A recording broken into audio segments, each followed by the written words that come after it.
evita algumas histórias tristes que se repetem, né? Na perspectiva masculina desse contexto histórico, a gente vê isso, enfim, com relação a conhecidos mais com filhos e tudo mais, que é aquela história em que há a separação, talvez não há uma briga ou um conflito em particular, mas o homem se afasta, essa mulher ela contrai um novo relacionamento e de fato o vínculo com aquela criança é perdido quase que totalmente.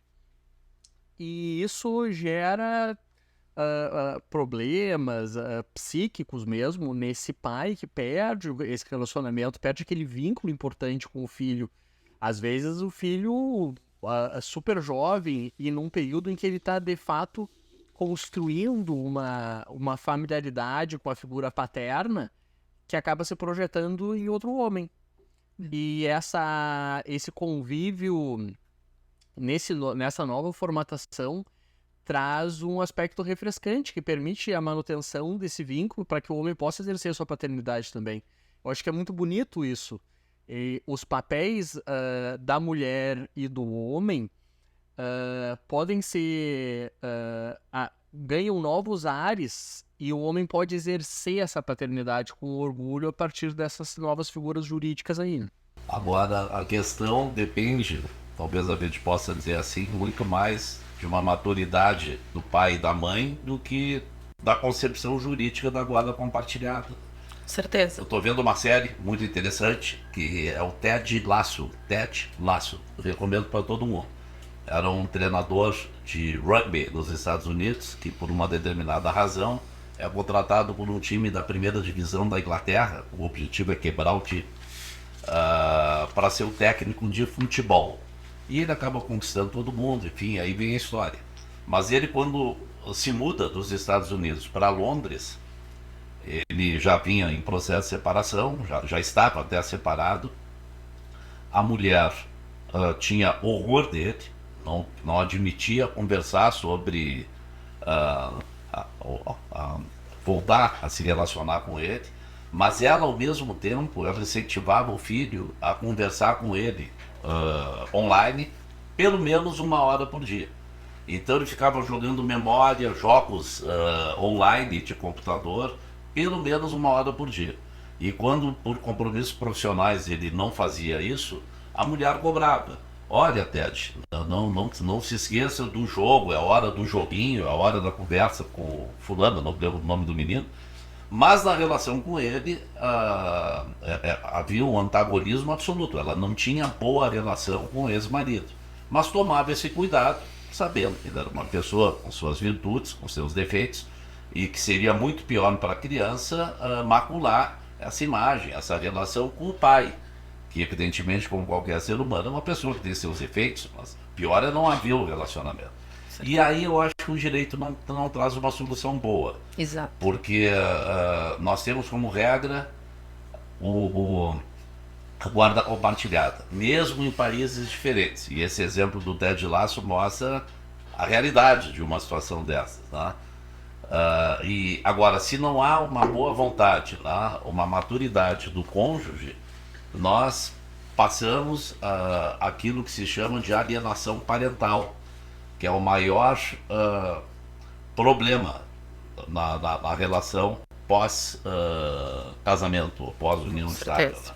Alienação parental. Como é que funciona e quais são as soluções, como conviver com isso, o que nós podemos fazer em prol do nosso cliente, se é que podemos fazer muito, vítima de uma alienação parental. Isso é muito interessante, né? Porque, de fato, o direito não tem como solucionar diversos problemas.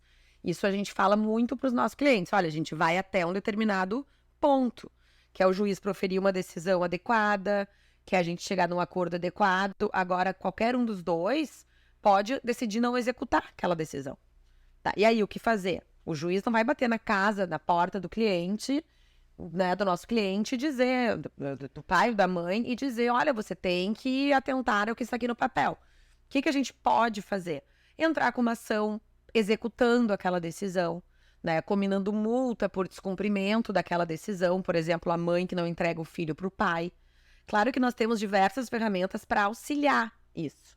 Mas agora a gente não tem como vender um terreno no céu e dizer para o cliente, olha, a gente garante que isso não vai mais acontecer. Mas de tudo que é possível, a gente fará.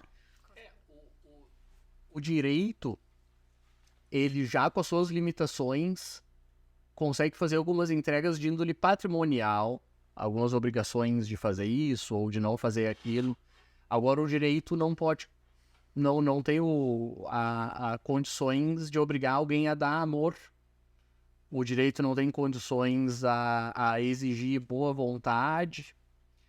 E há já, inclusive, decisões condenatórias para fins do pagamento de indenização a pais que não fazem essas entregas ainda, né? É bem curioso e entristecedor para mim ver as limitações do direito em face disso, que inclusive causa traumas e dificuldades profundas na psique de crianças que perdem esse convívio e que são vítimas ou do abandono ou da alienação parental perpetrada por pela sua mãe ou pelo seu pai, enfim, né? E respondendo até essa provocação, né? Nos casos de alienação parental, o que a gente pode fazer? Tem um caso até que nós temos aqui no escritório, que faz pouco tempo, que nós conseguimos a reversão da base de residência do filho. E outra, digo até mais, eu vou citar um outro caso. A alienação parental era tão praticada pela mãe, naquele caso, que nós, em defesa do pai, nós revertemos a modalidade de guarda, mudamos a guarda de compartilhada para unilateral paterna. Então, o que é possível fazer? Isso, né? Nós trabalhamos de forma interdisciplinar, com laudos psicológicos, com peritos assistentes, podemos juntar provas documentais. Isso, assim, é aquilo que a gente pode fazer, né? Como vocês bem disseram, o direito não vai conseguir resolver tudo, né? Todos os problemas, mas temos casos aqui de muito sucesso, né, Paula, em que nós conseguimos fazer isso acontecer muito rapidamente, até em liminar. O juiz ficou tão chocado com aquilo que viu, com aquelas mensagens. Naquele caso, até a mãe, enfim, a criança estava exposta não era drogas, naquele caso era álcool, a mãe bebia, deixava a criança sozinha. Além disso, tinha negligência também naquele contexto, além de alienação parental.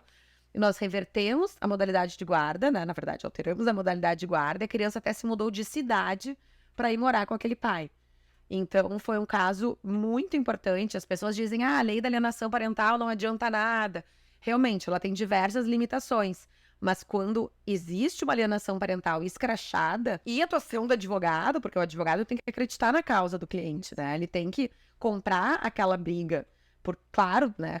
O cliente também ninguém ali é 100% o herói ou vilão, mas sempre haverá, e quando o advogado, então, detectar que existe realmente alienação parental, que existe a injustiça, é possível pedir alteração da modalidade de guarda, a ampliação do convívio, a combinação de multa, a advertência. E, assim, é muito triste falar, mas tem muitos casos que só quando a gente vai tocar no bolso da outra parte, parece que só quando a gente consegue a combinação de uma multa, que, opa, agora sim eu vou, então, começar a liberar o meu filho, a minha filha, a sair com o pai e com a mãe. É muito triste.